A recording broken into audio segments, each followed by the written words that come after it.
forward to this. But Clint, take it away. If there's anything I can do, I'll be sitting here listening and taking notes. All right, thanks, Dan.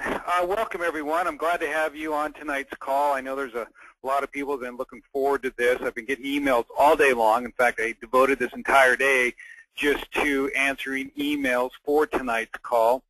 And I want to tell you a little bit how it's going to be laid out. I do have with me on the call, besides Dan, 3 attorneys from my office, Greg Boots, Michael Bowman, and Rod Butters. And what I thought we would do is have them on as additional panelists, and they're going to be available to answer questions. So if you have a question that you feel isn't really getting answered, you can type it in there, and then they'll send you a response. And I'll ask them that they send it to the response back so everybody can see it. So if you're monitoring this in your panel there, you can see some of the questions that are being answered and some of the responses that are being given. I don't necessarily know if we're going to open it up to a question and answer format off of this call because it can become too complex and cumbersome at that point in time. What we'll most likely do, as Dan said, we'll do a follow-up to this, and any questions you have that you don't feel were answered, write them down, and then we'll get on a call with Dan later in the week, and I'll go through all those questions at that point in time or hit on a bunch of them. But I plan to cover, a lot of information in this hour and a half, and it should answer most, if not all, of your questions. Now, something I do want to lay out for you, too, is give you an understanding of where I'm coming from with this presentation. I get a lot of calls from people, a lot of questions from people about, what to do after it's RVs, the currency RVs. And I can tell you, I cannot wait for that to happen. We heard a lot of good stuff today. I was on a conference call with Dan earlier today. He was telling me what he's been hearing. And frankly, I'm very excited about this. And now when people hear this information and they think the RV is getting closer, I get a lot of questions about, well, what should I be doing with my money afterwards? Well, this is not what the call's about. What I'm going to cover tonight is the strategies you should be focused on right now when it comes to planning, and those strategies that will take place immediately after at RVs. And then when it comes to investing down the road, where are you going to put your money? You're going to buy some real estate? You're going to invest in gold or in oil, whatever that is, we can discuss that at a later date because so many people are going to have different ideas of how they want to invest their money. We can help you put that money into different vehicles to protect it. But right now, this call, as I stated, it's really about the dinar and what you should be focused on pre-RV and immediately after the currency RVs to ensure that, if you're looking for some tax minimization, I'm going to give you a strategy. We're going to follow up on what we talked about earlier. If you're looking for asset protection, we're going to talk about that, some estate planning. And we're going to cover some other aspects as well that I think information-wise you just need to know because of what's been going on out there with people dispensing information that, quite frankly, it scares me when I talk to people. I was on a call this evening with somebody who was telling me about certain strategies that she had heard. For example, one individual out of Las Vegas, one of our competitors who sets up corporations and LLCs, she was on a call and she had heard that if you set up a Nevada limited liability company, you can avoid paying any state income tax on any dinar that is exchanged into that. And hopefully she's going to send me the recording as she stated because that's scary. That's just giving people a false belief and setting up an entity that they're going to save some taxes, and if they don't report that income and they're ever audited, they're going to find themselves wearing an orange jumpsuit bunking next to Bubba, and we don't want to see you in that situation. So, I'm going to tell you the way it is, how it works. It may not fit with what you think it should be right now, but I want to make sure that everybody is protected and we're not embarking on some crazy strategy that's only going to hurt us down the road. So tonight we're going to talk about what to avoid. We're going to start off with that. We're going to talk about tax consequences of this investment, talk about some strategy on how to minimize your taxes immediately after at RVs, and then we're going to talk about how to handle your investment in general from an asset protection standpoint. So let's talk about this, strategies to avoid. The first one is what I call irrevocable trust miss. As many of you know, I was first introduced to the dinar in January when Dan had me on one of his calls. And up to that point, I really hadn't heard much about it. A few of my clients had mentioned it. And I went on that call, and it was an eye-opening experience for me. In fact, not long after that, within a week, I'd already gone out and purchased a couple million myself. And as I became more involved with investors, because that call just exploded my phones when it comes to people wanting to know what they should be doing, I started to hear some very troubling strategies that people were picking up from other sites, individuals talking about different ways to protect their investment in the dinar. And quite frankly, it is an area that I think needs to be addressed. If those of you have possibly done this already, you may need to undo some of that, or if you're considering it, well, there's some things that you need to know about those particular strategies that are not being conveyed by the promoters. And typically the promoters that I've listened to, they're not attorneys, they're individuals who believe very strongly in what it is they're selling. And unfortunately, what they're selling to many people is false hopes and beliefs. Let's talk about this irrevocable trust myths. Number one, I've heard this a lot. You do not pay taxes until assets are withdrawn.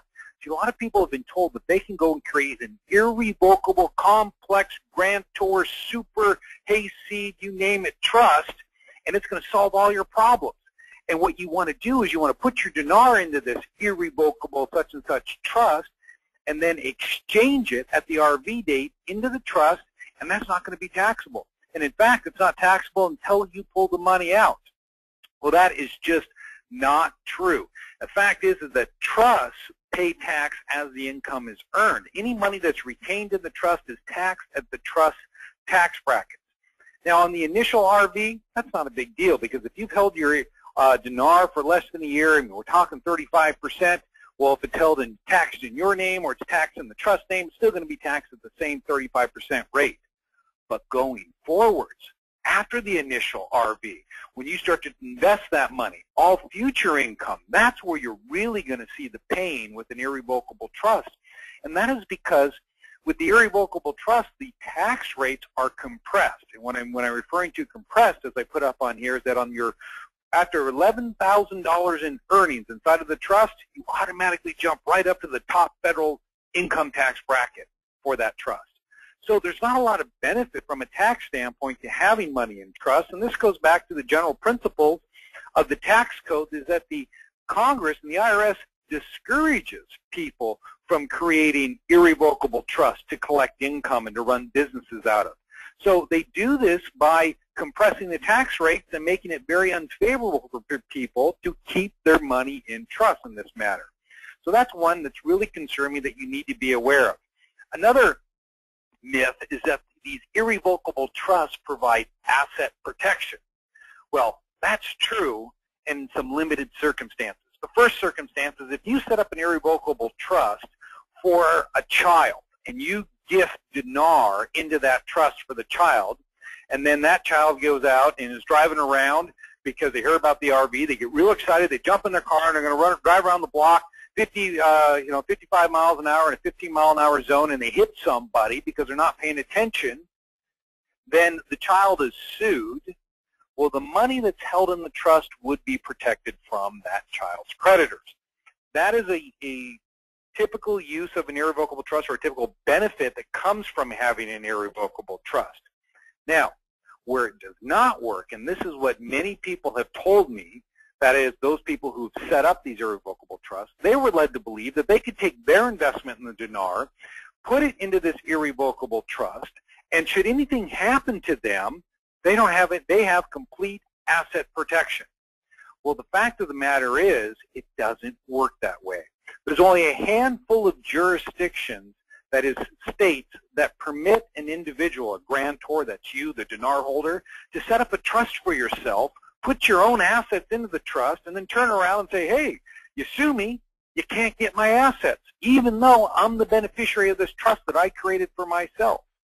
These are what we call self-settled trusts. And again, the common law discourages them. They say, we're not going to give you any asset protection if you put your assets into trust. Now, a few states have taken the opposite approach, and they tell people, hey, you can put your asset into an irrevocable trust and you will receive asset protection.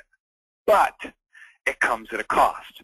See, everything that we do when it comes to, or many of the things that we do when it comes to asset protection and tax planning comes at a cost. That is, if you want one particular benefit, you have to give something up. And with irrevocable trusts that offer asset protection for the grantor, that is the person who set them up, who intends to be the beneficiary of the trust, you have to do one of two things. Number one, typically you have to have somebody else, actually this is uniform, you have to have somebody else control your money. Now, I don't know about you, but when this thing RVs and I have that cash, I'm not going to put it in a trust and go find some other person to manage my money for me. I tried that in 96 and in 95. Okay, and it didn't get me anywhere when it came to the stock market. I'm not about to go back to a situation where somebody is managing my money for me.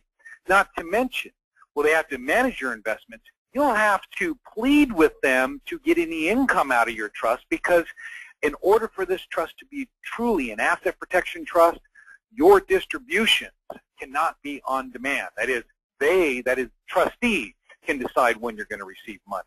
All right, right then and there, when I tell people that, they're like, I don't want this thing. I'm going to tear it up right now, Clint. I don't know why I was told this. But it's because somebody's trying to sell you something that they're going to profit from, and so they're going to tell you whatever the thing is going to make you want to buy. And that is something you need to avoid. If you want to know more about asset protection trusts, I know many of you visit my blog on a weekly basis. Last week I wrote a blog post. You can see it on our website as well at alglaw.com, specifically on asset protection trusts and how they operate. Go read that blog, and you're going to find out a lot more information about the states that offer this and what you have to do, what hoops you have to jump through in order to gain protection. So I just wanted to throw that out there, that when you hear this type of information that you're going to gain this protection, it will not happen with an irrevocable trust the way you think it might occur. Here's another strategy that I think you need to avoid. Offshore entities. Number one, people have been told that they reduce audit risk. You know what? Fact is, they've been on the IRS's Dirty Dozen list for the last 5 or 6, 7 years. Now, if you've already obtained the download of this presentation, I went through specific slides and gave you additional information. Those of you on the call that haven't got it yet, don't worry. I will send you a link for you to download the slides here and that additional material. But if you had it in front of you right now and you were looking at it, you would see that I listed out about 12 tax forms that come with offshore entities. That is an offshore trust or an offshore corporation, sometimes referred to as IBCs, setting these things up for tax and asset protection. Let me tell you something. They do not reduce your income taxes. In fact, the IRS, when they put this up on their Dirty Dozen list, that tells you something, that they're concerned that people are hiding assets offshore. And in fact, when you go to the IRS's website, irs.gov, do a search for offshore entities or offshore corporations. And I was looking at it just the other day, and they have just a laundry list of individuals they prosecuted last year and put in jail that had individuals who had set up these offshore entities and weren't adequately reporting all of their income. Because what you may not understand, and many people don't get this information when they're told to set these up, is that your tax on all the income that you generated inside of that trust or inside of that corporation, regardless if you take it or not. And you have to disclose that each and every year on your tax return. And there's multiple forms you have to file to make the IRS aware of this. Now, because the IRS doesn't like you having offshore entities and they're making you file all these extra returns, guess what? You're going to be audited a heck of a lot more. Just factor on at least every other year. Every year you're going to get audited by them, because they are so hypersensitive now to individuals who have been hiding money offshore and not paying the taxes. You probably remember last year, UBS, the big battle that was going on there between the service to gain access to those clients' accounts that they've assumed were hiding money offshore. So I tell people, you know, this is not a structure, an offshore structure that I think is appropriate for the dinar, because it's going to complicate your life, because there's so many reporting requirements that are associated with it. Could it provide some asset protection? It could. I mean, if you're being sued and if you're just concerned about asset protection, is it better to have your money in a different jurisdiction rather than the U.S. where it's out of the reach of a local judge? Yes, it could protect you there in that limited instance. But for the most part, this is something that I would stay away from. It's not something that I would recommend you create, because there's other alternatives that are going to provide comparable benefits. Now, here's another strategy to avoid: domestic C corporations for your investment. Number one, they do not reduce income taxes. In fact, if you have a C corporation set up, and I don't care if you listen to one of those individuals that tell you set it up in Nevada and you won't pay any tax, well, what they're talking about there is state income tax on that particular C corporation. You still have to pay federal tax on your corp.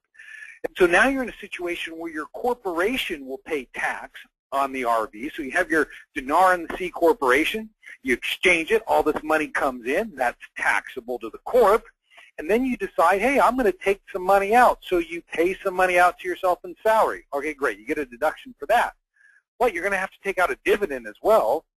And when you take out that dividend, you're going to get taxed again.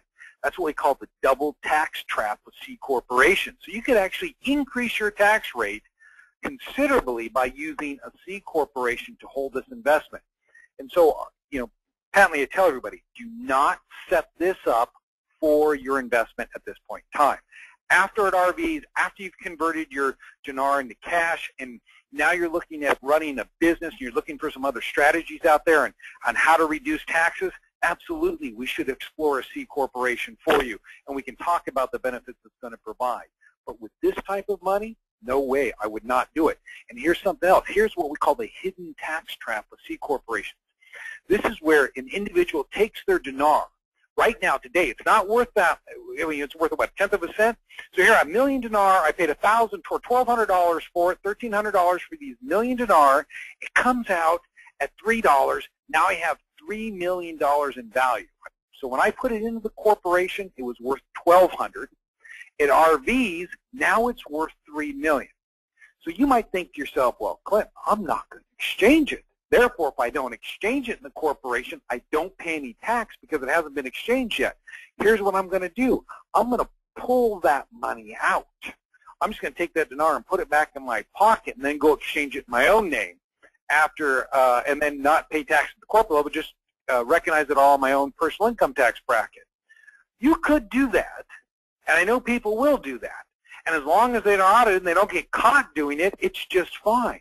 But if you're caught doing it on an audit, then when you pulled that money out of that corporation, that C corporation, even though you hadn't exchanged it yet, it's taxable to you at that point in time. Not only is it taxable to the C corporation, it'll be taxable to you, your individual income tax bracket. There's a double tax hit right there that most people don't tell you about, pulling appreciated assets out of a corporation, the harm that can occur to you. So I would avoid this structure as well for your investing for that reason alone. Now, asset protection. Will a C corporation protect your investment?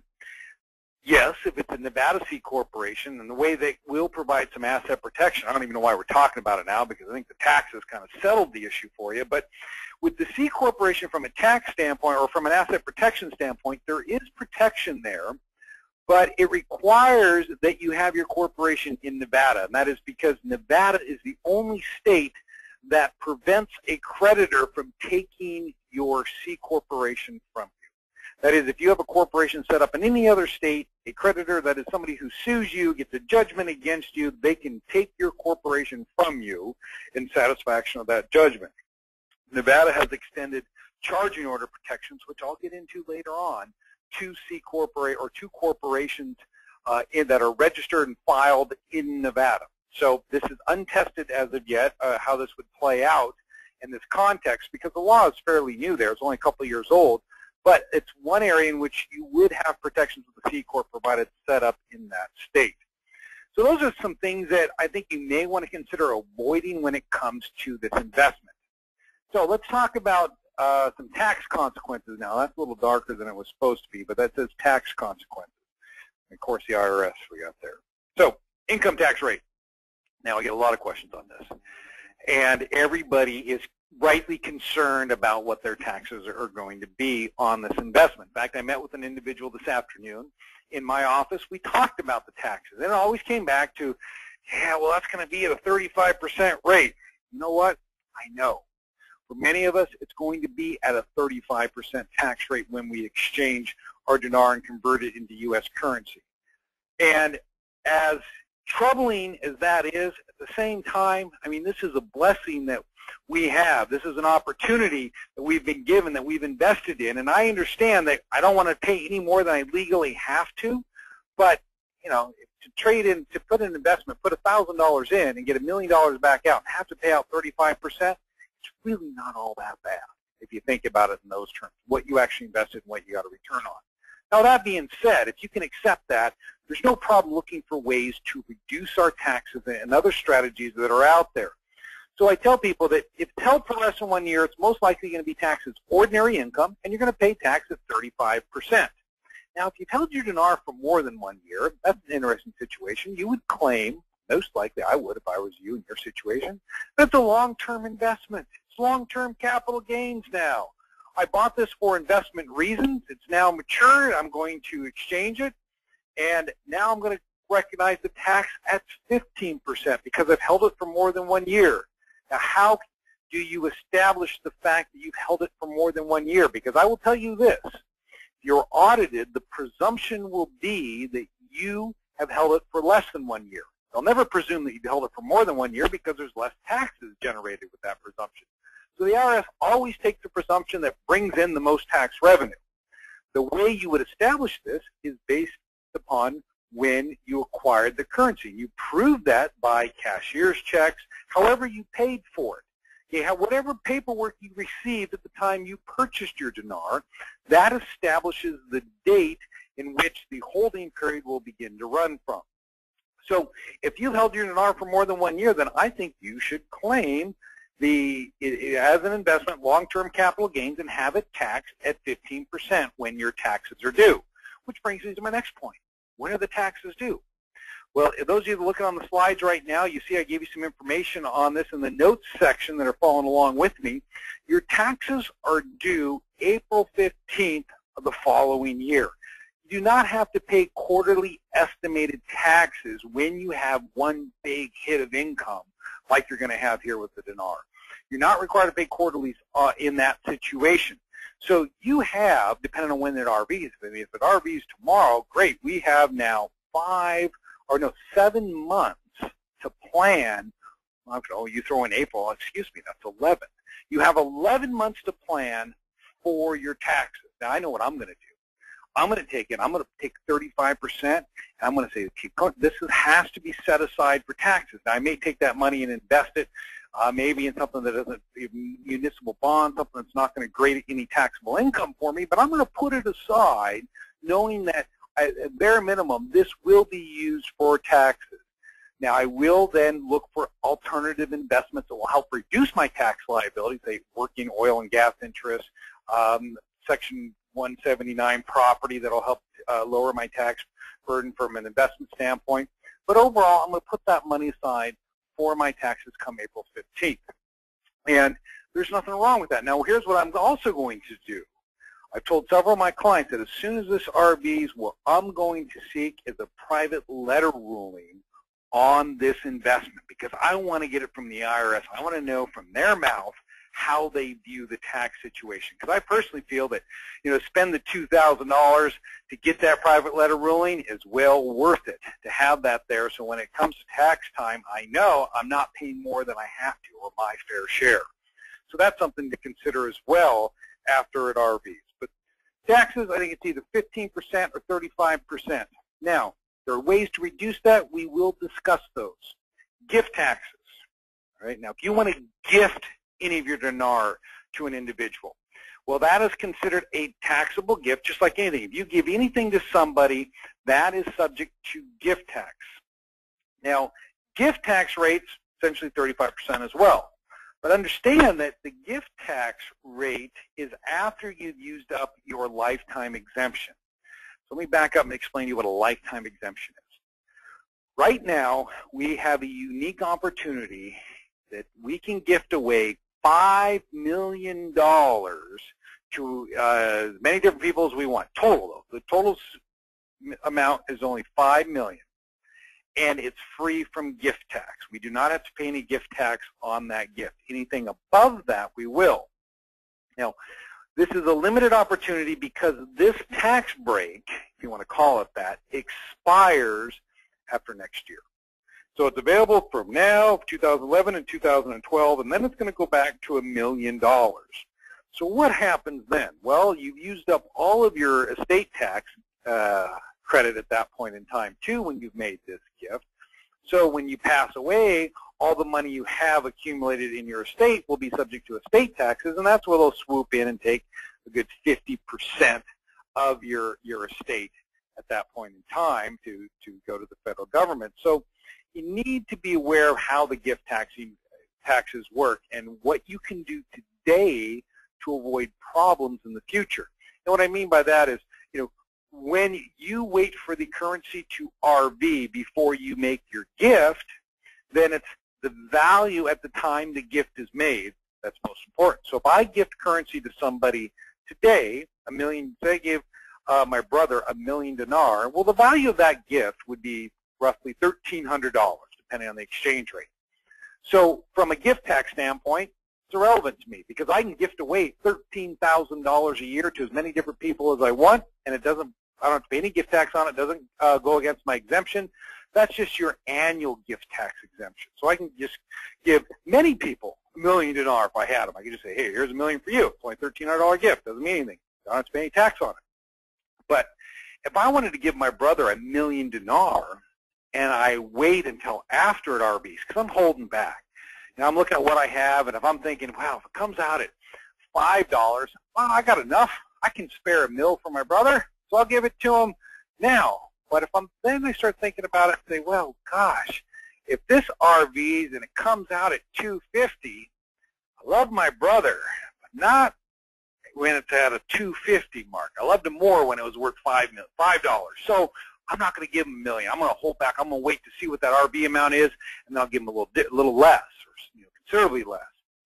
If you want to play that wait and see approach, which makes complete sense to me from many standpoints, depending on what your investment is, then you have to be aware that when the gift is made at that point in time, a gift tax is due potentially, or you have to use your lifetime credit to cover it.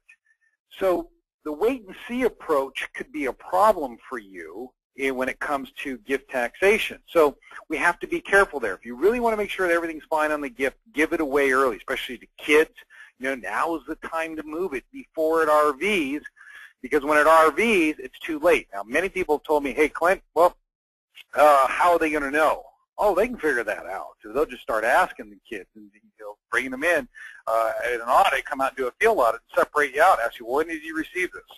Okay, well, your parents say something different. So if your stories don't jive, then we have problems. So it's best to do it early.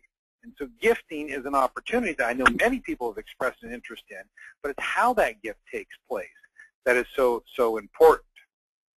So we're going to come back to gifting here in a minute about how to actually make a gift, but since we're on the tax topic, I want to talk about how to reduce your taxes. And the strategy that we've talked about going back to January when I first came on this call, and we spent a lot of time on it during our investors webinar, our seminar in Wichita a month ago, is the charitable remainder trust. This is a tool that I think presents some opportunity for individuals to minimize their taxes. Actually, it's tax deferral, not tax elimination. It's a tax deferral technique for the dinar. Now, with the charitable remainder trust, you must also understand that this is not a tool that will work with everyone on this call. And the reason why I say that is because it really depends on the amount of dinar that you hold and whether or not you may want to consider utilizing this particular tool, because there's some strings that come with it. Talked about this a little earlier in this call. I said, hey, if you want some benefits from a tax standpoint, you have to give something up on some other side or you can't get it. And I've talked to people, again, going back to this conversation I was having this afternoon. Basically, he said to me, he goes, Clint, I want to have it all. Well, we all want to have it all, but you just can't have it all in certain situations. So the CRT is a valuable tax deferral tool, but provided you understand how it works, because that's critical. And many times when I talk to people about this tool on a one-on-one basis, we end up deciding that that is not going to work for them most likely unless the RV is at a certain rate given the amount of dinar that they have. So let's talk about the basics. Okay, what is a charitable remainder trust designed to do? It's designed to minimize taxes on reevaluation. Now, how does that work? How does it minimize your taxes on reevaluation? Because the dinar that is held by the CRT, and when you exchange it into U.S. currency, all of that income is taxed back to the charitable remainder trust, and the charitable remainder trust does not pay taxes on that conversion. because it's a tax-exempt entity. So that's how we avoid or minimize taxes. Now, when should you set this up? Well, some people talked about setting it up pre-RV. They call me up and they'll say, Clint, I really need to set up a charitable remainder trust. I need it set up yesterday. And I push back. Why? Why do you need this set up so soon? Now, in some situations, it might make sense given the investment that somebody holds. But for many people, I tell them to wait on setting up the charitable remainder trust because, again, for the reason we talked about gifting the money to my brother, okay, the same thing applies to a charitable remainder trust. And I think we can illustrate that in terms of the amount of dinar that you hold. If you currently hold 3 million dinars and the RV rate is at $1, that means you'll have $3 million left over. Do you want to have unfettered access to all that money to do with it whatever you want, spend it however you want for the remainder of your life? If the answer to that is yes, then CRT is not for you. So you have to determine where is that RV that I want to spend or have complete control, spend the money as I see fit versus I'm going to tie it up. Where is that junction point on a graph for you? And then anything beyond that junction point where you don't care so much about it, that money then becomes a good candidate for a charitable remainder trust. Because there are these restrictions that I'm going to go into that apply to this entity that make it such that you don't want to put all your dinar into there just for the tax deferral that comes from utilizing it, because there are restrictions that come along with that. So we talked about that. Only consider here's the minimum threshold of 3 million. Okay, if you're holding 3 million dinar, because I feel that that is where we start getting to that point. If what people are kicking around as an RV rate, where it starts to make sense.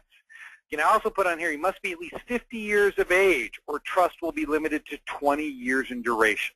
What does that mean? Well, it implies to you that if you're under 50 right now, that's why you're on this call, then if we put your dinar, or a portion of it, into a charitable remainder trust and we set it up for tax deferral techniques, that trust in 20 years will end.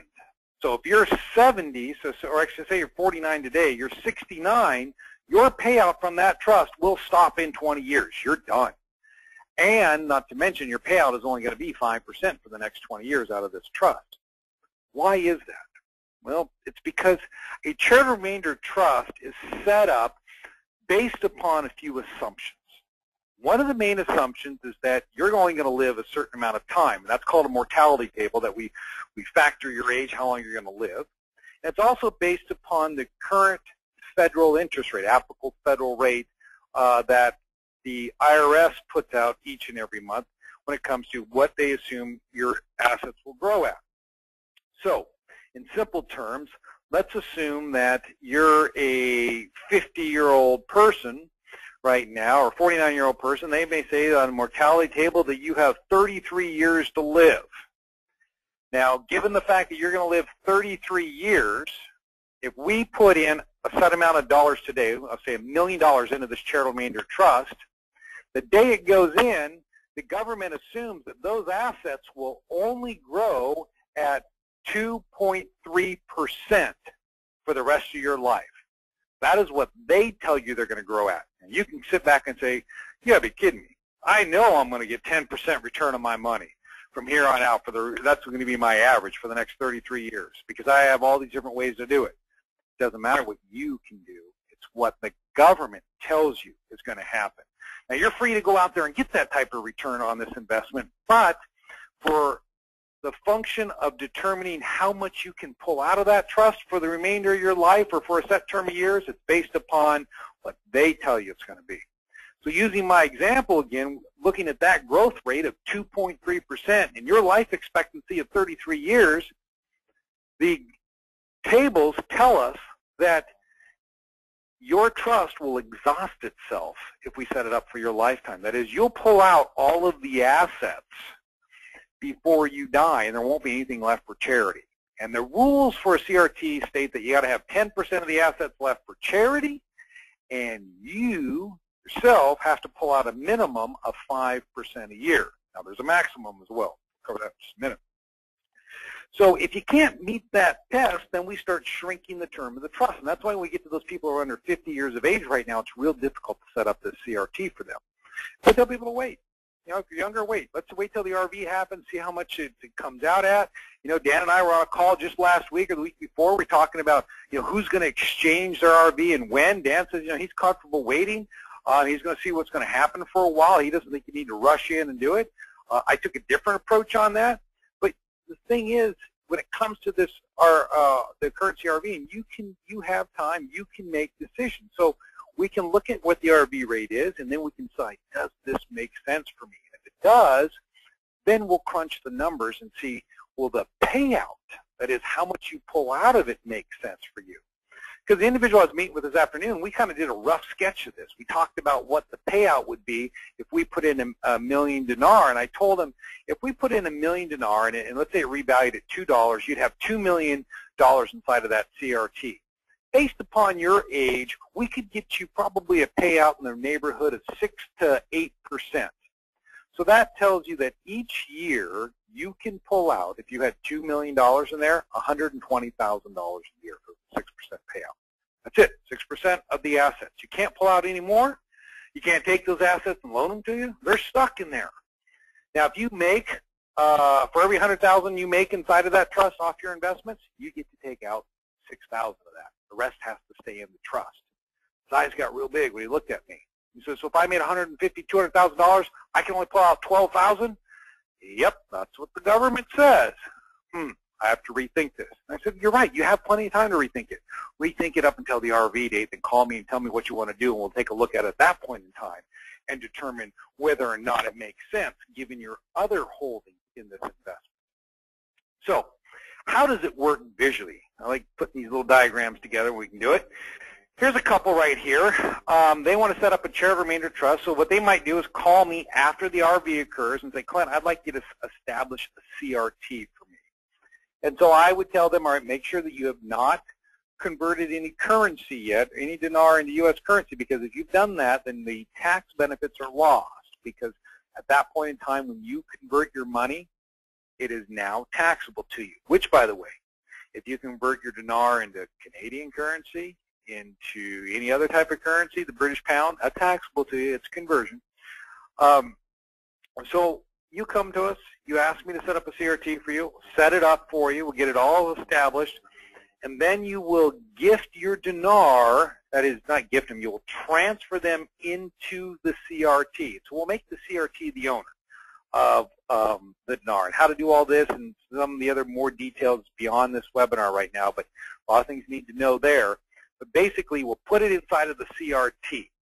Now, at that point in time, you will exchange it. The CRT will have its own account. You exchange it, and you're the trustee, and you're the beneficiary of this trust. So as you see on here, I've got you running the trust, making investment decisions, and you can do a lot of stuff when it comes to the investment standpoint. And then the CRT is going to pay out over your lifetime, maybe you and your wife, your joint lifetimes. It's going to pay you an income stream. It's going to come out of this trust. And so, you know, what you would see here is that the money is going to continue to grow tax-free.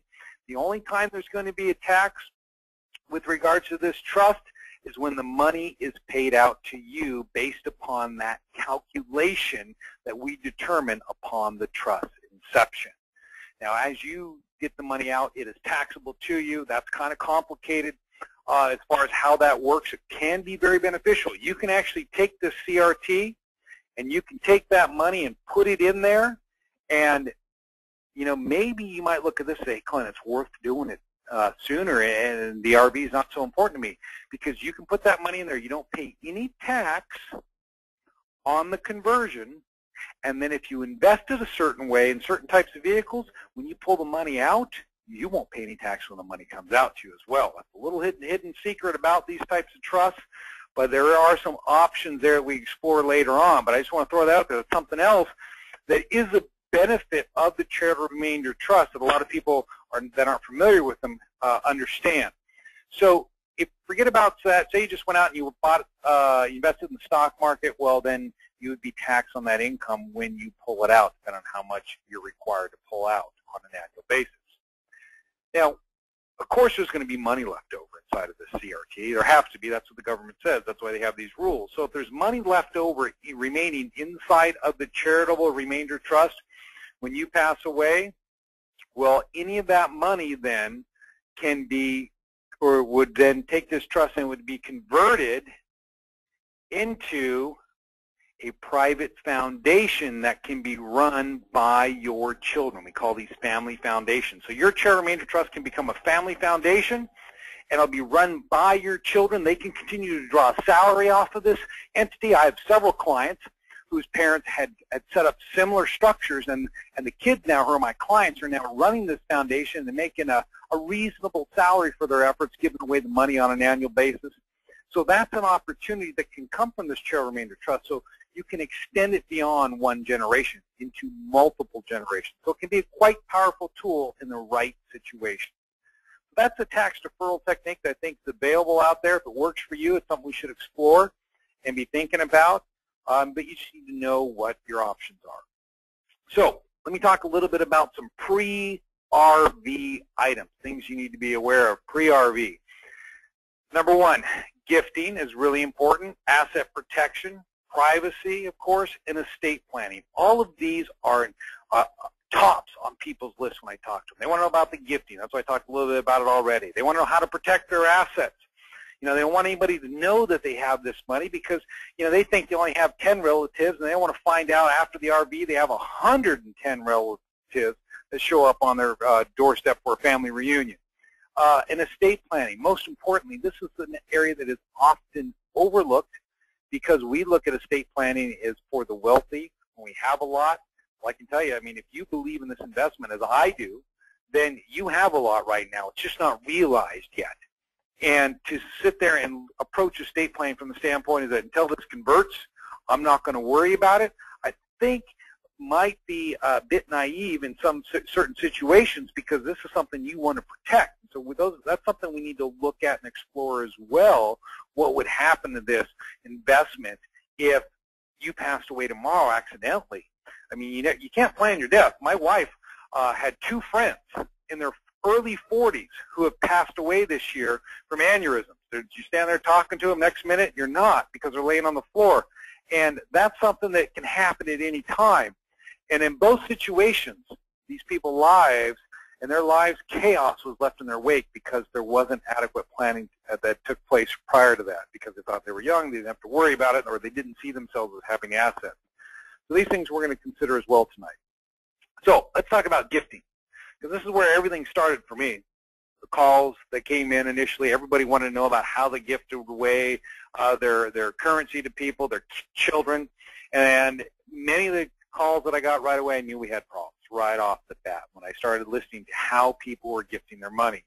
And it's because they don't understand, many people do not understand what it takes to make a completed gift for tax purposes. This is what I want you to understand, for tax purposes. There are a couple elements to a gift. Number one is intent. That is, you must have the intent to actually give somebody an item. So if we're talking about currency, if you thought about gifting 500,000 dinar to a son, well, okay, that's my intent. I really want to gift him this money. And many people will put together a little letter stating that it's their intent to gift their son 500,000 dinar, because that now establishes the fact that they wanted to go through with this gift. Well, that's where most people stop, and they don't get on to step two, which is delivery. Now, I can understand why. You may have the intent, you want to give your child 500,000 dinars, when it exchanges, they may have $1 million, but you don't want to put the $1 million in their hands right away because who knows what they would do with it. Or if you gave them dinar, who knows what they would do with that if they tried to buy stuff with it or sell it on eBay. So we're not willing to give them the dinar at this point in time. We just have the intent to give it to them. And so we hold back and actually putting the currency into the palm of their hands and telling them, hey, this is yours, be responsible.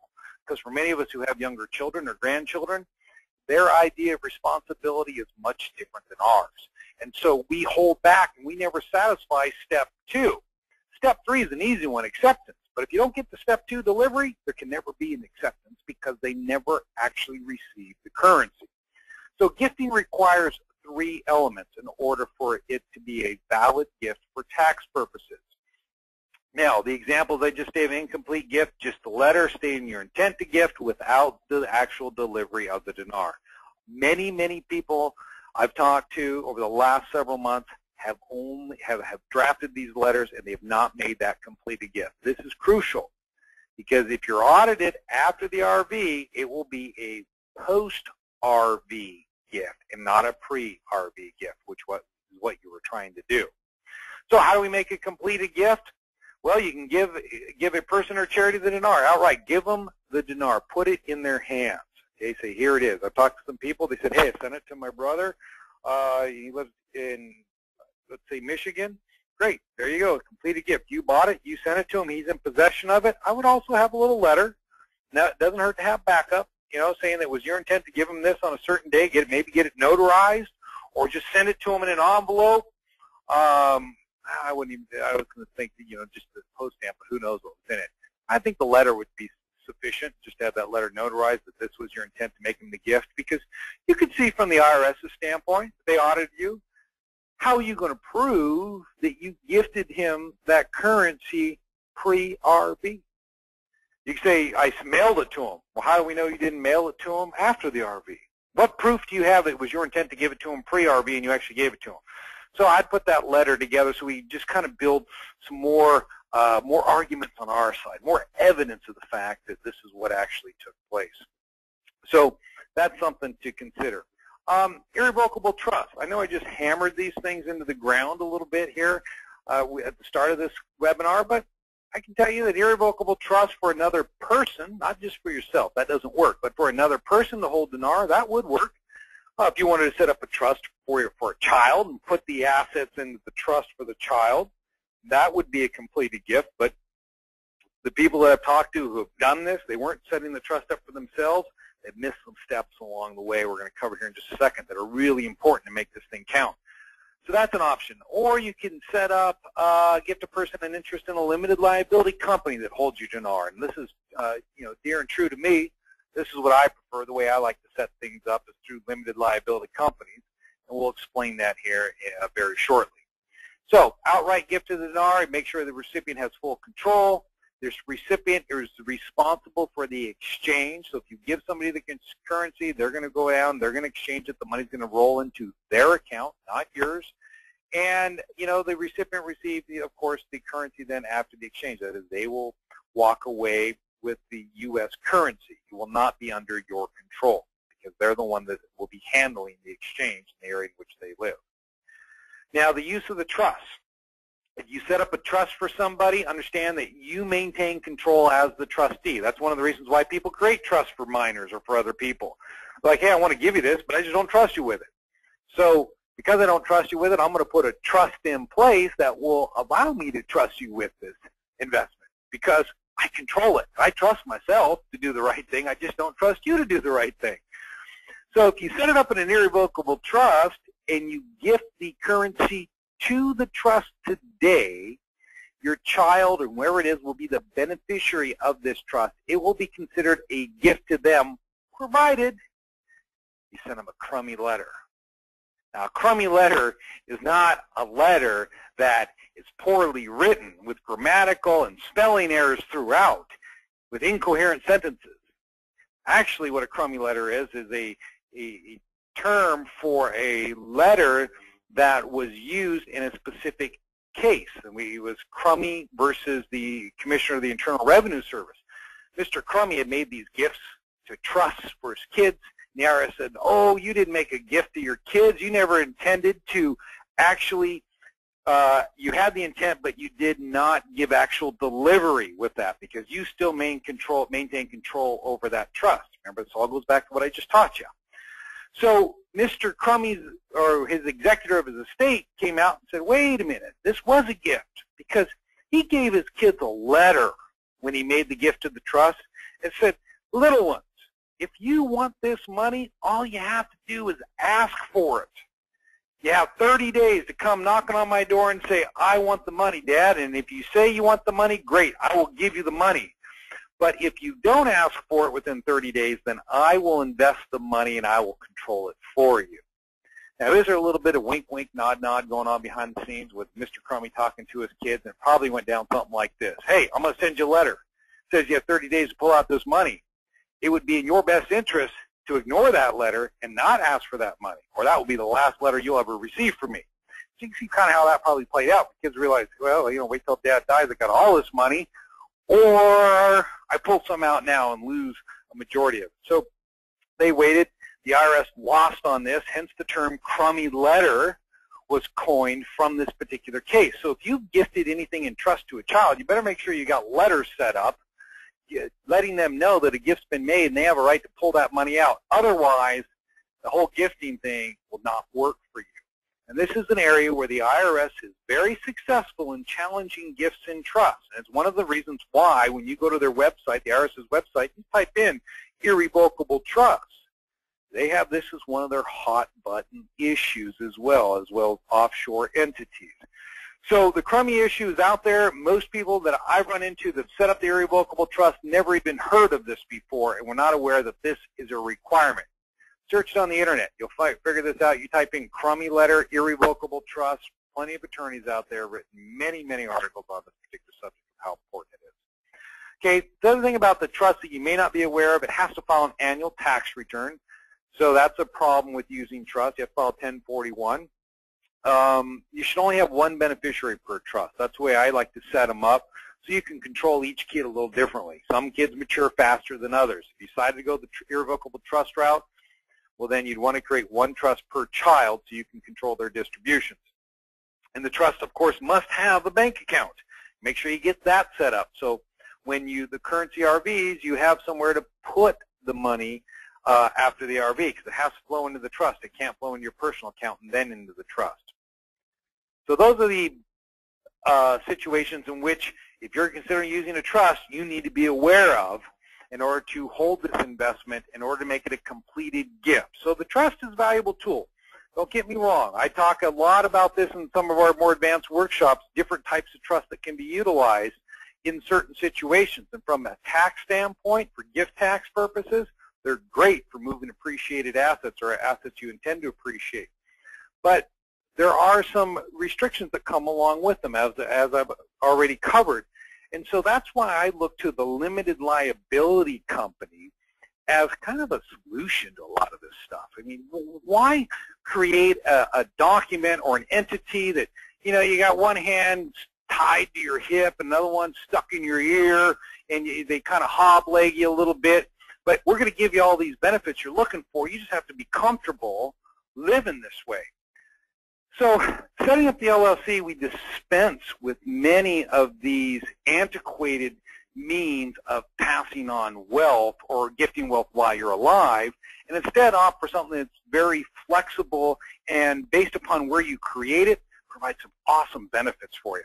So let's talk about the limited liability company. Number one, when you set your LLC up and you put your dinar into the LLC, and then if it's set up in the right place in jurisdiction, which we're going to get into, well, then nobody knows you have this investment when you exchange it, because if it's set up the right way, the account will not be in your name. It's going to be in the limited liability company's name. So when you exchange the funds, the U.S. currency will flow into the limited liability company. Therefore, it's not going to flow into your personal account after the RV happens. And so people say, Clint, do I need to set one up before it RVs, or can I wait until after RV? Well, my preference is, for many people, I tell them, based upon their investment, that they have to set it up before RV. But, if you're lightly invested in this currency, you could wait till after the RV, but don't exchange at all. Maybe just exchange enough to get that LLC set up, get some walk around money, and then make sure it's set up and exchange it in. But for those people that already have it set up, they're going to be able to, again, hit it right away, because that money will flow directly into their limited liability company. And this hiding the wealth from prying eyes is so important, because if you think about it, do you really want to be known as the guy around town that has all this money? I don't think so. I mean, what we want to do is set it up so that it doesn't appear in our name. What else does it allow you to do? Well, you can control the dinar both pre and post RV once it's held inside of there. When you set up your LLC, you ledger it in to the limited liability company. So now It's inside of that LLC. It's not in your name, so there's protection there. And so what I mean by protection is that you're protecting the investment from your personal liabilities and to those with whom you gifted any LLC interest. So if anything happens, this LLC is going to provide asset protection for you. So think of it as another box that you're in control of. And these are actually supposed to roll earlier. They're out of sequence here, but that's what I was getting at. Hey, you don't want to look like this guy around town because you're going to have a lot of friends. You want to look like this guy around town. That's what a limited liability company can do for you. So it gives you this control. It's set up to hold the investment, and you get by far asset protection with the limited liability company. So let me just show you what it would look like when you create an LLC, how that might be put together. Just going to get some ink here. There we go. So you create a box. We'll just call this the LLC. And if this was you right here, and you're holding your dinar right now, we'll just call it D, you create this limited liability company. You're going to be set up as the manager of your limited liability company. So I want to put you right up here. If you know, married couple, just assume we have 2 people there that are in control of the LLC. So now we will move your dinar into the limited liability company. We'll ledger it in. And so now the dinar is held in the LLC. It's no longer held out here in your name. And we're going to take you out of the picture here. And I'm going to put you down here as the owner of this limited liability company now. So you're what we call a member. Now, right then and there, we're going to get a bank account set up in the name of the limited liability company. So when the exchange occurs, you'll move this off to the bank. Let's make this the bank. And then they'll move back currency into your limited liability company. And hey, none of this ran through your account, your personal account. You're in control of this LLC. And this is sometimes where people have a problem with the LLC, conceptualizing, well, now that it's in the LLC, how do I gain access to the money? Real simple. Who's in control? You are. Who owns it? You do. Well, you're here and you're here. If you want money down here and you're controlling it up here and you have a checkbook you can draw on this account, you write yourself a check. Now you have access to the money. That's called a distribution from your limited liability company. So this is how the LLC would work just from a practical standpoint. And then where we get involved with children or people you want to gift to, what you can do is you can say, hey, I'm not going to give you this dinar outright. You got to be kidding me. You're not mature enough to hold that. What I'm going to do is make my kids members in my limited liability company. So I'll give them 10% each. Okay, and then I'll be over here, and my wife and I will own the other 40% of our investment over here as husband and wife. And so now we have a total of 100% there amongst the 4 of us. So when it comes to distributing money, guess who's going to take money after the RV? We are. What about these guys down here? Well, if they're doing the right things, they will receive money. If they're not, they won't receive money. Plus, you're going to get protections. If anything happens, the money's protected from their creditors and from divorce. The money is always going to be protected for them. So people ask me, how many LLCs do I need, Clint? If I have 3 kids that I want to gift to, do I need to create 4 limited liability companies, 1 for myself and my wife, and then 1 for each of the kids? Well, if I was in the business of trying to sell you as many LLCs as I possibly can, the answer to that is, heck, why not have 2 of these? Let's each of you have 2 separate LLCs. We'll set up 6. It's absurd. Set up 1. Okay, have everybody become a member in that one LLC. We can call it a family limited liability company if you want to think of it in those terms, although it's not a typical legal recognized entity, that word it is. I mean, it's still an LLC, but we'll just throw the word family in front of it so you understand why we created it. So now everybody's a part of it, and you've gifted them this LLC interest. They're on your LLC as a member, but they're not a manager. The managers in this company, you and your wife. You'll always be in control of your funds, and then you can decide what's going to happen after the RVs. So important factors in considering where to set these things up. Well, we look at lower taxes or no taxes. Let me tell you something about the limited liability company. It's a flow-through entity. It's all going to flow down into your personal name on any money that's exchanged in the name of that LLC. It's all going to flow down and be taxed at your personal tax bracket. So there's no personal income tax benefits that can come from this. I was, again, going back to what this company said in Nevada. They told an individual that lived in California they could avoid the California 10% state income tax by setting up a Nevada LLC. That is wrong. They cannot, because it's all going to flow down onto their personal return. If they want to avoid that, they need to move before they do the exchange and go live in Nevada. You can have privacy, liability protection, flexibility, control, management, ease of transferability. All these are factors that go into determining where you should create your limited liability company. People that are on this call in California, no way, no how would ever create one in California. There's just no protection there. If you have a California LLC set up for this, not only are you paying additional 10% tax in California at a personal income tax level, you also have a gross receipts tax that only applies to California LLCs. It's going to tax even more money, take it from you after the RV. So I would stay away from that. So certain jurisdictions we don't even want to get involved with because of either the entity is going to be taxed or there's no protection from creating an entity in that particular jurisdiction. So we want to look at those, what we call the top jurisdictions. You know, I kind of put them in order here, the way we go about creating entities. For the most part, we prefer this one right here, Nevada. I've created quite a few. I have offices, as many of you know, in not only in Washington State, but in Las Vegas, Nevada. We have a team down there of attorneys, 2 of the attorneys on this call right now that are answering questions as I'm talking. Rod and Michael work out of our Las Vegas office.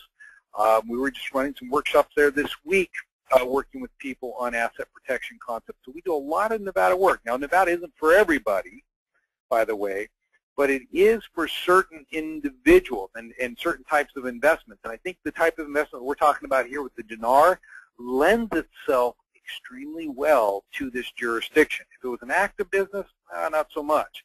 But for the dinar, absolutely. Now, why do I like it? Well, number one, anonymity. Okay, when you set up an LLC in Nevada, your membership interest in the LLC, nobody knows about it. You're the only person who knows about it. We have a nominee attorney stand between you and everyone else as your nominee manager for your limited liability company. What that means is that when you file the entity in Nevada, they say, who's the manager of this LLC? We tell them an attorney is as your nominee. That's how it gets listed. So what we're telling the state and anybody who wants to go looking and sniffing around, this entity here was set up for privacy. That's why it was set up. We don't want you to know any information. It's on a need-to-know basis only. IRS is going to know, our bank's going to know in Nevada that we're dealing with, and, you know, my wife and I are going to know, and our attorney. That's it. That's all people are going to need to know who's an owner and who runs this company unless I decide otherwise. So that's a reason why we go with Nevada, for that anonymity. There's no tax on the LLC in Nevada. That's a big benefit as well. The LLC is not going to be subject to any state tax. You'll still be paying income tax on the money after the RV, but there's no state tax on the entity. And another benefit of having that Nevada LLC over, say, an LLC in another jurisdiction is that there is no business requirement for veil piercing. If somebody wanted to sue you individually and break into your LLC, Dan was telling me a tragic story today about somebody who is involved in a lawsuit. And in that situation with the Nevada LLC, you have all your assets in there.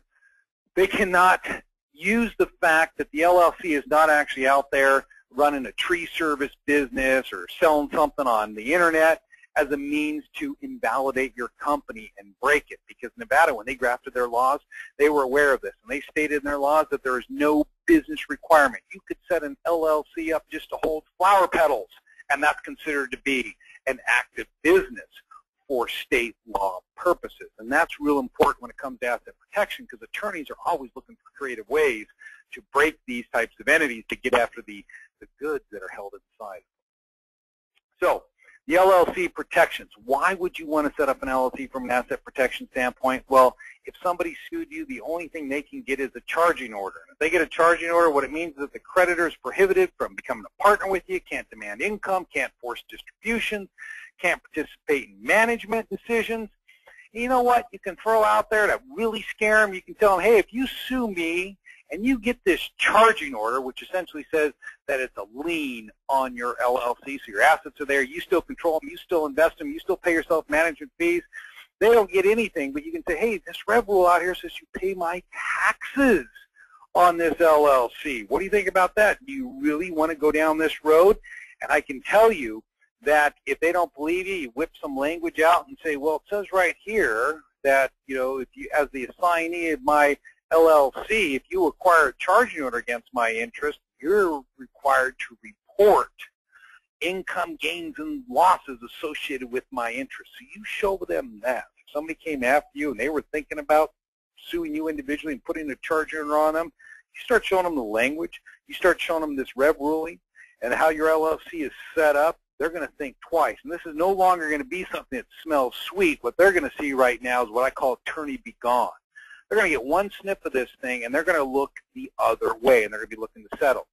Now, you know, kind of being comical here with this, but really this is the way it works. I've got a client right now that we're dealing with where she's being sued. I mean, lawsuits are so crazy. She's being sued for something that occurred more than 35 years ago, something that her husband did, a piece of property they own. Here she is, she's widowed, she's 85 years old, and now somebody's trying to sue her for, was trying to sue her for several $1 million out of something that occurred over 35 years ago. And what has protected her is the fact we created a limited liability company for her, and that's where all our cash is held. So when I sounds like I'm passionate about them, I am, because these things will protect you, and it gives you the control that we do not have when it comes to using the trust. And that's why I've told so many people this is where their investment should be held. So the last component to this whole structure is the estate planning component. And I think this is really important from everyone's standpoint. You know, how do I protect this investment for estate planning purposes? Now, many people, they kind of gloss that over with me. When I have a consultation with them, this isn't something they think about right away. They don't consider this as being all that important, and that, you know, that's fine. But I want you to understand that your investment has value. You know that. You paid for it. It has value. And there's an expectation that there's going to be even more value in the future. And so regardless of when you pass away, this is an investment. This is a choice that you made to get involved with that you need to protect. Because for the same reasons why you wouldn't just give your children $1 million dinar with the expectation that, you know, you think it's going to exchange at $3 and they're going to have $3 million, why would you leave your estate plan open for the same reason? Because if something happened to you, they're going to get it. If you're unwilling to give it to them now outright, why would you allow them to obtain it if you passed away unexpectedly outright? There should be restrictions all the way throughout your planning so that this does not occur. And that's why estate planning is extremely important for this investment, because of its huge potential. And too many people, if they don't do it, put together an estate plan, a proper estate plan, will end up in probate. And in probate, I can tell you it's a huge problem. You know, I call it a mess, and it is a mess. If anybody's been through it, I know many people on this call have probably been through probate before. It's something that should be avoided. It's a voluntary procedure. If you don't do anything, you will be in probate. And what happens in probate, if you haven't set anything up, you have all this dinar, it's going to be distributed to your children. They're going to get it outright, and they can do with it what they want. If they don't understand what it is, or if they're minors and the people that are their guardians don't understand what it is, what's going to happen to it? Are they going to know that it needs to, when the RV occurs, that they need to be paying attention to this and they need to go down and exchange it for dollars? I don't know. Most of us haven't had that conversation with people because we don't want them to know that we have it, because we don't want new relatives or new friends after it occurs. So probate can be not only expensive, it's time-consuming, it's a matter of public record. So yeah, your dinar now, people would know that your kids hold this if it went through probate. So you might have unscrupulous individuals who prey upon people, find out, hey, I bet this estate does not know what they're holding on to. And don't think I'm just making this stuff up, because I deal with real estate investors all the time who invest in probate properties, where they go and they deal with people in bereavement, that are in bereavement over property that they've inherited, and they buy property from probate at huge discounts because people don't understand what they hold their investment and they just want to get rid of it. I mean, that's not why you invest in the dinar. You don't want that to occur. Well, if it's in a probate, it's all public record. People find out they have this stuff, and so there's a real possibility that could happen. So I tell individuals, I've had both sides of my family destroyed over probate. This is not an acceptable solution to estate planning, and it needs to be addressed sooner rather than later. And so this is what we look at, creating a living trust. It's not an asset protection trust like I was talking about. This is just a trust that gives you peace of mind. Think of it as this big box you create, a big cardboard box, and you put all of your stuff into it. You put your LLC that holds your dinar into it. You put your car into it. You put your house into it. Your future corporations you put into it. Future LLCs you create for real estate you put into it. Everything you own will go into this cardboard box. And just, I use the word cardboard because I don't want to imply there's any asset protection while you're alive. There's none. But where it will protect you is if you're incapacitated. The box has a set of instructions that go along with it that tell your successor trustee what they're going to do. When you pass away, same thing. There's a set of instructions that accompany this box that will distribute your assets out to your children, to your beneficiaries, in a manner that you prescribe today. So if something happened to you between now and when the current CRVs, well, you know that if you've already specified it in your trust, they're not to get the money outright, that you want the dinar held in the trust and held for your kids until they reach a certain age, 30, 40, 50 years of age. Well, guess what? They're not going to get the money until they reach those ages. And so now you have what we call control from the grave. Kids don't like to hear those terms because it implies to them that, hey, their parents are still telling them what to do. And I know that, as a child, my parents are still alive. I often don't like to hear my dad, who's more than willing to tell me on more than one occasion what I should or should not be doing. But I understand as a parent myself, that is something that you feel you must do for your kids. And that's what a living trust offers, is the ability to do that. You avoid probate with the living trust. So that box doesn't go through the probate process. Nobody finds out about what you have. Estate taxes are minimized with it. You minimize family disputes because it's laid out. People get these assets. They're told the way in which they're going to be distributed to them. It's a clean, straightforward manner. So this document is extremely important. I haven't given it enough attention. We're just barely scratching the surface on the living trust and why you should create it. But it is extremely important in your overall planning. And I said that box analogy to let you know that it holds everything that you own. And so when we look at structures, I've done for a lot of people, I've created this LLC, and I've placed their dinar into there, and then I've created a living trust right here, called that LT, and we have their house in there and their car inside of this thing as well. And so their assets are held inside of the living trust, and then it's controlled by you, of course, while you're alive. You control it, and you can cancel it at any time. There's no tax ramifications one way or another because it's just ignored for all intents and purposes. But if you pass away, this entity is what's going to stand between you and the legal system and the attorneys that prey upon people in these types of situations as a way to make their living. And that's why I feel so strongly about this document. So that's really the key component that ties it all together. And so when do you set that up? It's not in the cards for you pre-RV. This is something that as soon as that currency RVs and we get that LLC set up for you, this is something should be falling right on the heels of. This is an extremely important document, especially for those of you that want to ensure that your assets maybe going to go to charities as well. That's something that would be spelled out in the living trust. And so all this gets incorporated into a comprehensive plan, this being the foundation, the LLC, your living trust, and then we build from there and branch out as your investments begin to change. And so I get a lot of times I get questions from people, well, what if I want to do this, or what if I want to do that? Tell me all my strategies today, Clint.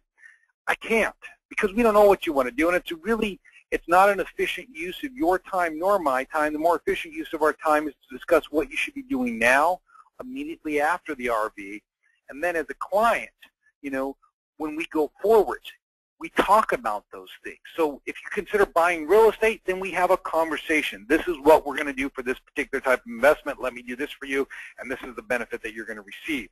And that's how you should approach this. You should be focused on making sure that when they are currency RVs, that you know whether or not you want to set up a CRT for tax reduction purposes. Do you want to have your LLC set up so it's going to be hidden? You get your estate planning going. These are the main things that we should focus on our attention for the RV, and then after that stuff settles down and you have a solid foundation in place, then we can branch out and look at all the other opportunities that are out there.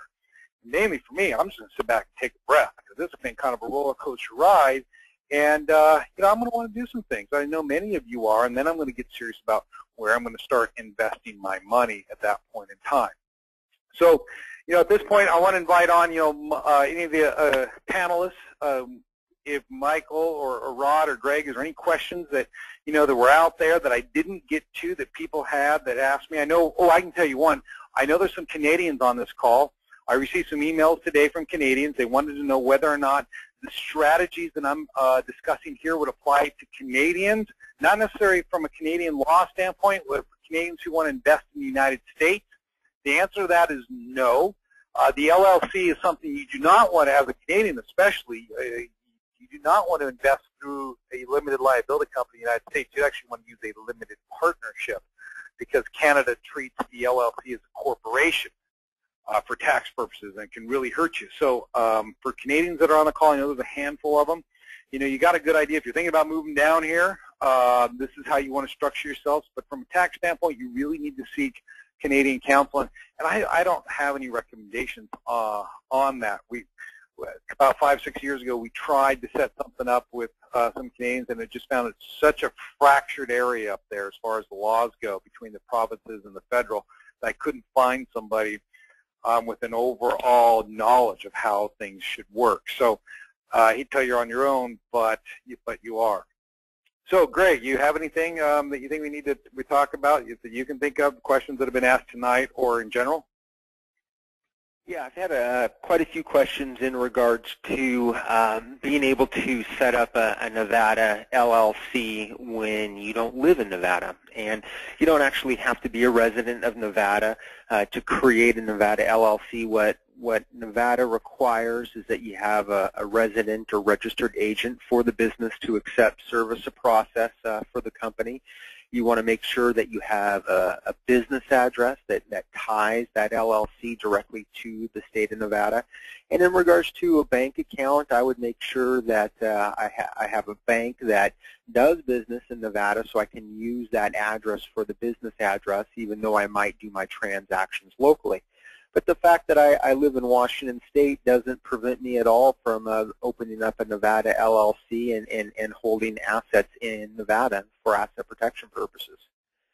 Another question that ties right into that is if I live in a state that has income tax liability and I put my dinar in the LLC and I cash out the dinar in that Nevada LLC, do I have to pay state income taxes? And I know you addressed this as well, Clinton. Absolutely. The fact that we've created that LLC in Nevada or in any other jurisdiction that doesn't have a separate tax structure, I would still be personally responsible for the taxes in my own state. Okay, great. How about Michael or Rod? Is there anything that you guys that have come up in your conversations with people on the call that you would like to address at this point in time, or questions you can think of? I'm getting lots of questions about the taxation of LLCs, and a lot of these questions are going to depend upon how that LLC is being taxed.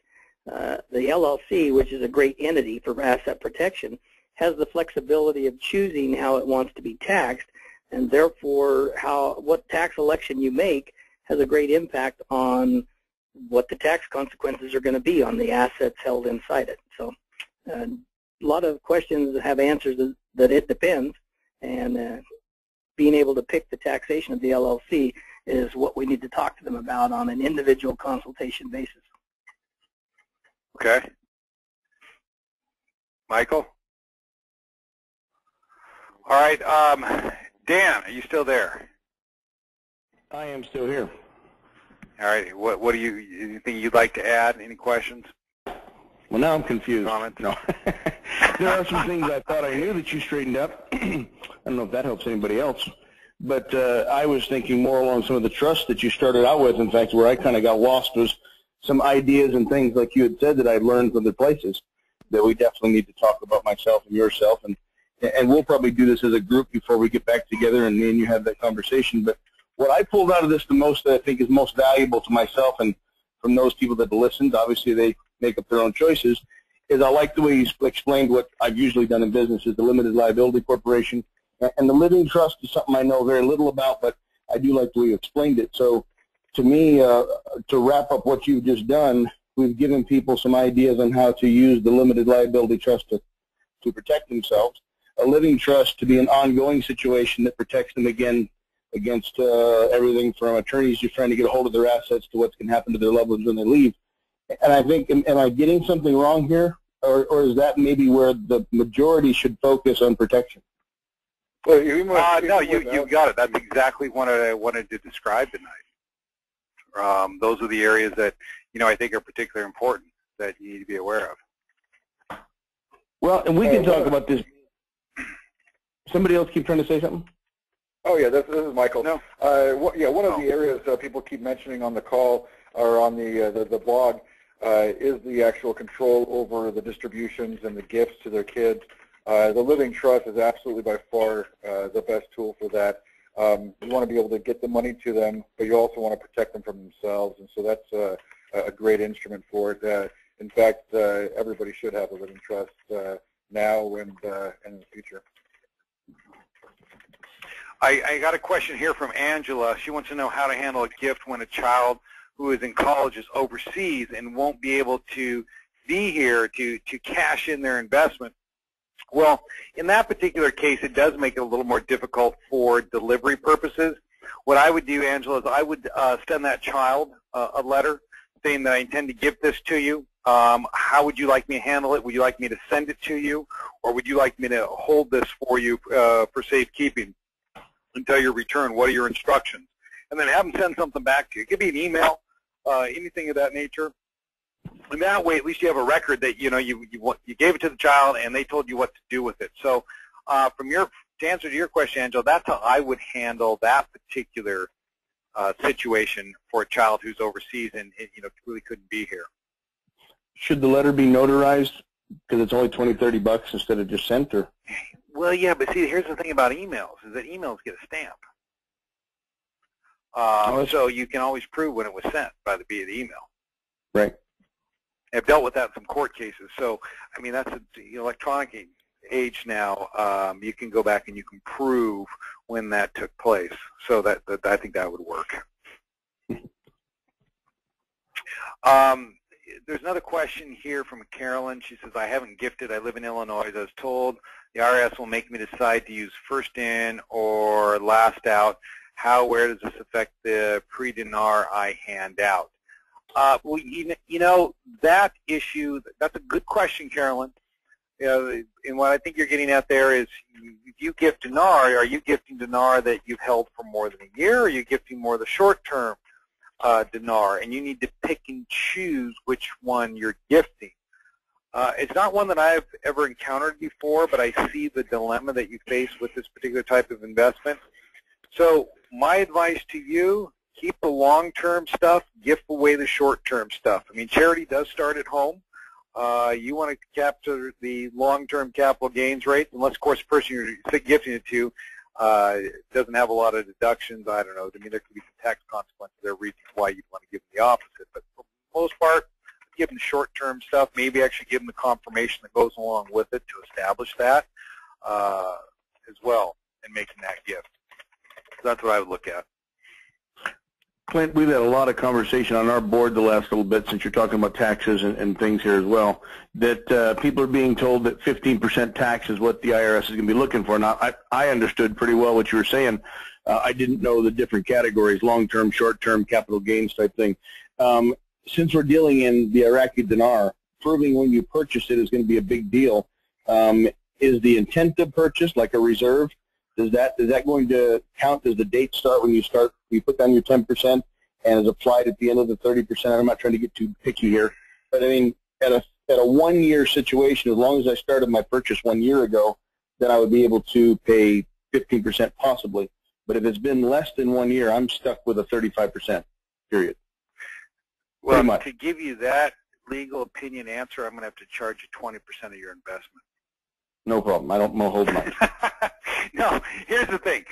With the reserves, That's like an option. Those options are expiring for many people on a monthly basis. So the money that you hold in reserve, that's all going to be short-term, in my opinion, on that type of stuff, because it's how long you've held it. And so with an option, the option itself, which is what you really have there, you have an option to buy. They call it a reserve, but it's an option. The option itself could gain long-term status if you held it for more than 1 year and then you sold it to somebody else, the right to acquire this investment at the pre-RV rate. But the currency you actually acquire, the holding period starts to run on the date of acquisition of the underlying currency. So in that particular case, it's all going to be short-term. Okay. I got a great question here. Say you own a home and 3 automobiles. Would you put those assets into separate limited liability companies? Now, that answer is, it can be somewhat confusing. It depends on the types of automobiles, but for the most part, I tell people, hey, if it's your personal assets, keep them in your living trust. That's where I would put them. If it's an investment real estate, it would go into a limited liability company, a separate LLC, but not the automobiles. There are some limited situations where we may recommend you put your personal residence into a limited liability company, but for the general call here, those are not things I'm really I want to get into, because there's a lot of explanation that needs to go along with it. That's something we do talk about more in depth, but it's not something that we can cover tonight just because of the complications that are associated with it. All right, I'm just going to run through a few more here. Can I place my brother in my LLC? He's not too responsible with money. Absolutely, Charles. You can put your brother in your limited liability company. Just make sure, of course, that he's not a manager. You control it. Also ensure that when you create the LLC that he doesn't own more than 85% of it or 90% of it, depending on how it's set up, so he could vote you out and gain control. But yeah, siblings can own one LLC, and one of you can be in control and not the other. Another one here from Charles. It says, is there any advantage to having a living trust without the LLC? Oh, absolutely. I mean, the living trust is your estate plan. You don't need the LLC in order to have the living trust. The living trust is what's going to handle your affairs if something were to happen to you. And truth be told, I really think the living trust is one of the more important entities you'll ever create here in your lifetime, because that's going to ensure that your investments are going to go to those individuals in the manner in which you prescribed in your trust. I got another one here from Charlie. He says, as long as the funds are in the Nevada LLC, do I have to pay taxes until I pull the funds out? Yeah, with the LLC, it's a flow-through entity, so whatever's earned inside of the LLC will flow onto your 1040 and be taxed to you. Pulling the money out is irrelevant. It's when the income is earned inside of the money, that's when the taxes occur, because it's pass-through. So they will flow through to you regardless of when you pull them out. You still have to pay taxes on it. And so the second part of your question is right there. Okay, let me go through some of these other ones. And for those of you, if you want to contact us, you can get us to the web. You can call us at, on our phone number, 800-706-4741. Or if you've contacted any of the panelists, they've hopefully given you your emails to contact them after the webinar. Here's another one. If you have a CRT, do you also need a limited liability company? The answer to that is yes, you would need a limited liability company for any assets you're holding outside. If you're considering, do you need an LLC owned by your CRT? That's a good question, because that was asked of me today. This individual was talking or discussing purchasing an apartment building inside of the limited liability company, or inside of the CRT, excuse me. And in that situation, I explained you would want to have a CRT owning a limited liability company, because you'd want to separate out that investment real estate from the cash that remains in your CRT. You wouldn't want to jeopardize the cash with the real estate, because they're two different types of assets. So yes, in certain circumstances, your CRT may own a limited liability company. Now, keep in mind, it's dangerous for me to make these types of statements without following it up with the fact that that LLC would be owned solely by your CRT. You cannot partner with your CRT in any type of transaction. So that's something to keep in mind there if you wanted to go down that route. Cindy asks, what's the difference between an LLC and a corporate account? When you say the word corporate account, that tells me we're discussing corporations. An LLC has its own account. It would be called a company account. It's just an account that's opened up in the name of the business. When we set up our LLCs, as some of you know who have used us, we give you the option of where you want to create your account with Wells Fargo, Bank of America, or Chase, and then we contact the bank on your behalf and get the account process started for you.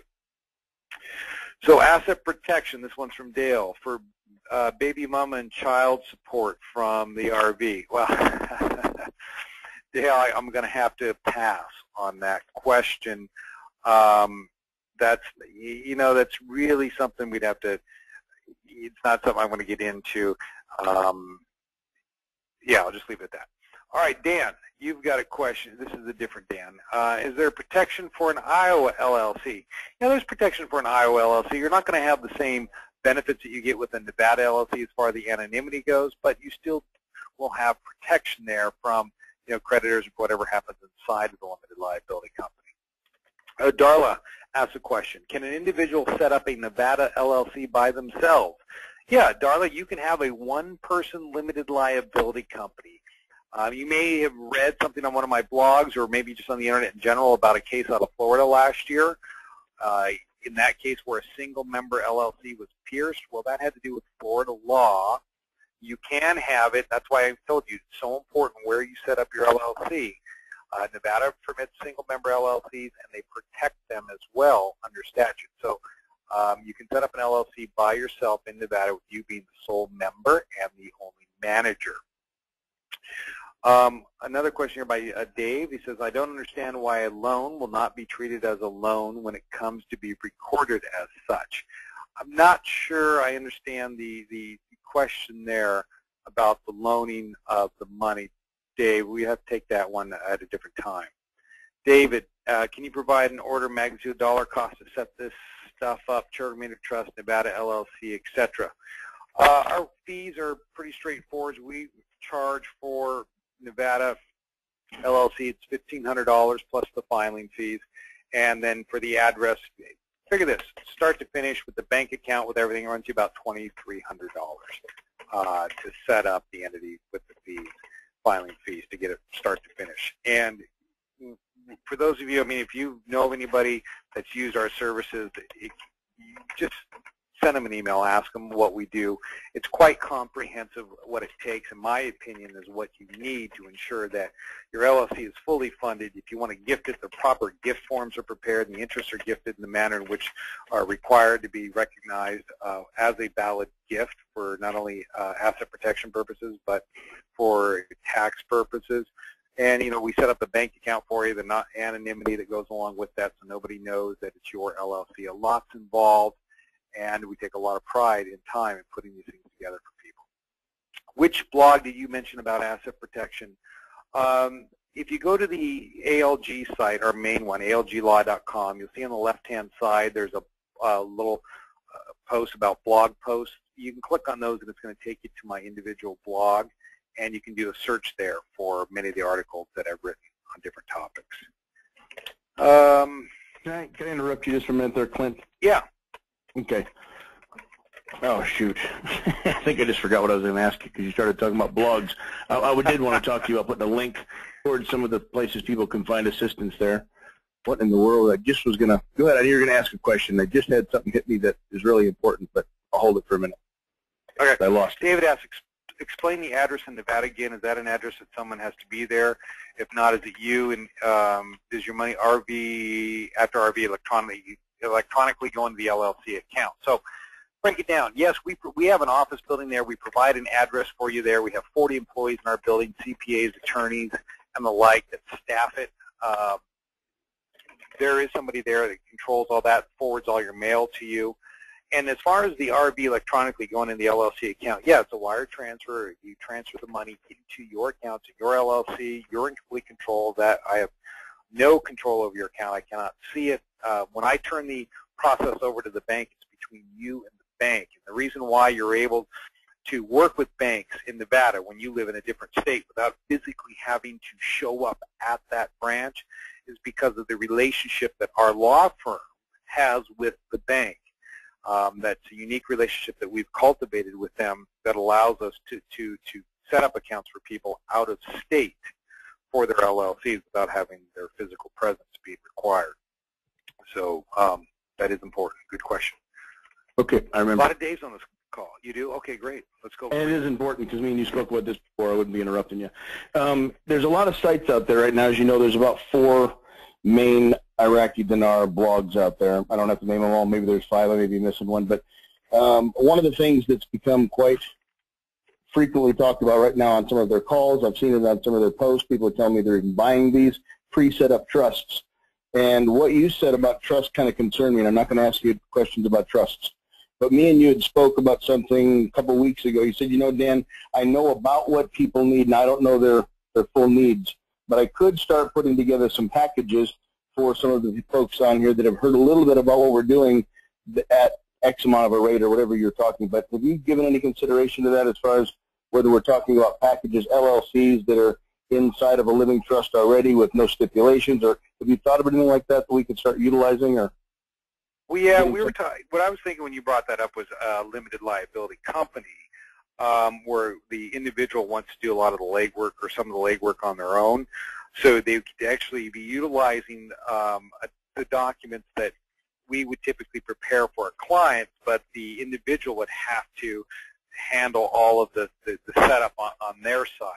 And so it's kind of a hybrid, because we have people who call us up and they say, well, is there any way, you know, I just told you what the price was with filing fees, it's going to run you $2,300, and they're like, that, you know, I want the protection, but I really can't afford it right now. And so when you brought that up, yeah, I'm working on putting something together for you, Dan, that's specific to you that you can offer to people that gives them a hybrid situation where they can do it. And then later on, if they want us to review it after at RVs, we can go and take that from there. But as far as the trusts go, you know, that's something that I'm always hesitant to give anybody a trust kit. You know, you talk about putting a loaded gun in a kid's hands. This is something that's going to control your estate planning. And most people I know want to restrict people's ability to get access to the funds after they passed away. They just don't want them to have this gift outright. And I can't do that in a kit format. I know a lot of people say they can, but I really don't think you can. As somebody, I mean, we've drafted thousands of living trusts for people. And well, I'm not talking about living trust right now as far as what they're selling. There's trust, oh, they've been around for 200 years, and this is the trust that everyone chooses, and they're literally just selling trust packages, and I think people are hoping they're buying the right thing to tuck their money into after the fact. And that's not really a question I can ask you here that you can give me the right answer, I understand. But we might need to look at addressing something that off this call that would probably benefit everybody. One of the things we're trying to do with our site is move over to, you know, trying to be reasonable. What should we be doing for post-RV? And I like what we've been able to accomplish here. And actually, you've taken more time than I thought you would, answering questions and everything else. And I know that some of this had to be confusing to some people. Even myself, some of the stuff you said about trusts, it went quickly over my head. And but I got more comfortable as you started talking about things I understood. I've mainly owned limited liabilities and C corporations my whole adult life with my company. So I understood that a little bit, and I was happy to hear that that's a good plan for protection. That's what I've always thought. But some of these people who've never heard anything about anything, man, I would really be lost. So I know your normal seminar goes much longer than 1 hour. I know you guys do 11, 12, 13-hour boot camps. You do lots of other things, and this is really jammed into what we thought the needs were. And I appreciate what you've done, but maybe we can work on something after the fact and see what we can present that way. Okay. Yeah, I'd be happy to do that. You know, we do have that upcoming workshop in Vegas, which is a live one at the end of towards the end of the month. I know some people have asked me about it. They see it on our website, where you know, several of the attorneys that are on this call, all of us will be presenting this stuff in more in depth and other stuff as well.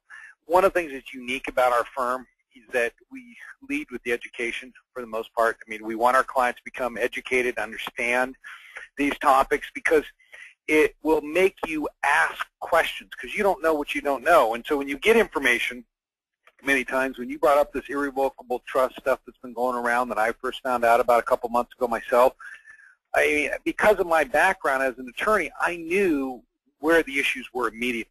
And you know, when I told people, when people told to me, like, whoa, hold on, stop, boom, boom, boom, here's the problems you have, this is what it won't do. They didn't even know to ask those questions because they didn't have that knowledge ahead of time. And especially when it comes to with this investment and just in life in general, getting that type of information, you may not understand it. I mean, you talked about this going beyond you right away when I first started talking because you weren't familiar with it. But I guarantee you, if somebody started talking to you about irrevocable trust tomorrow, Dan, you're not going to jump. You're not going to say, get me one of those things right now, because now you know that there are issues that surround that. And that's what I try to bring to my clients, is to explain what we're doing for them, but say, hey, there's so many other things out there that could affect you. You need to at least have a basic understanding of them, because they just don't teach you that in school. And for most part, a lot of this stuff they don't even teach you in law school, which is a travesty. And so it just takes, a lot of work. And, preparing for this webinar, probably spent a good 10 hours just putting together, thinking about the topics and how to present them, so that people at least get a good grasp of what it is that they should be considering, pre-RV, post-RV, and then from then on out. So, we've been going now for close to almost 2 hours. I know people got other things to do. I said it was going to be for an hour and a half. Maybe, Dan, as we talked about, we'll get on a call and we'll do some more Q&As. But I just hope that everybody tonight, you felt that now you have a better understanding of your options that are out there on what you can do. You have, the attorneys, I hope they answered plenty of questions for you. I know they were working hard. I could hear Greg in my office. His fingers were typing fast over his keyboard, trying to answer questions the whole time during this call. So, I wish you all the best with your planning. And if you want us to work with you, we're there for you. This is how we set things up the way I just described tonight. And I know you're excited about the RV. I know I am. And from talking to Dan today, things are starting to pick up, is what he's told me. And that's real encouraging. And so you need to be aware of what's available, and then take the action to ensure that you're protected and things are put up in the right manner, so you don't lose something accidentally because you didn't have the right information. So with that, I'm going to end this call. Tomorrow I will make sure that I'm going to send out the link again to everybody for the slides, so you get that tomorrow. So if you didn't get it tonight, don't blast my email. Hey, Clint, send me the slides. I understand. I will compile the list of everybody that was on the call, and I will pop you a link, and then I'll get it to Dan as well, so he'll have the file. So you're going to have access to it. You'll get it no matter what. And then I'm sure Dan's going to be giving you more information in the upcoming days as well. So first thing they're going to ask you when we're done, Clint, is when can we do the other one, because a lot of people miss. So be thinking about that. Give me a date for yourself that's good, and know that they're going to be bugging me every minute you don't tell me. Okay. We'll talk about that one tomorrow. Yep, I do appreciate your time, and I didn't get a link to that, so I would love to get it just so I could print it, and then I'll assist anybody that you can't reach. And hey, thanks a lot for the extra time you put in, yourself and your staff, and appreciate what you guys gave us. All right, guys. Thank you. All the best to everybody out there. You too. Bye-bye. Good night.